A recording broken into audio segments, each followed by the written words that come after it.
যদি তুমি তোমার ক্লাসে বা যেই কোনো জায়গাতে নিজের অরাকে পাওয়ারফুল করে তুলতে চাও, তাহলে এই 3টা সাইকোলজিক্যাল ট্রিক আজকেই মাস্টার করে নাও। আর হ্যাঁ, 3 নাম্বারটা ভুলেও মিস করো না, কারণ ওইটাই সব থেকে বেশি পাওয়ারফুল।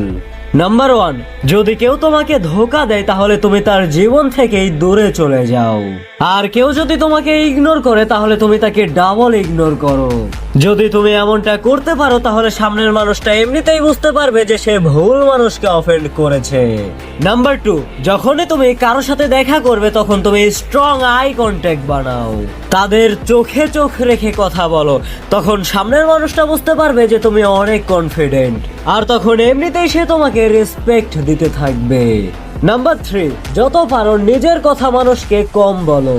নিজেকে একটু মিস্টিরিয়াস করে রাখো, কারণ তুমি যতটা মিস্টিরিয়াস হতে পারবে তোমার অরা ততটাই পাওয়ারফুল হতে থাকবে।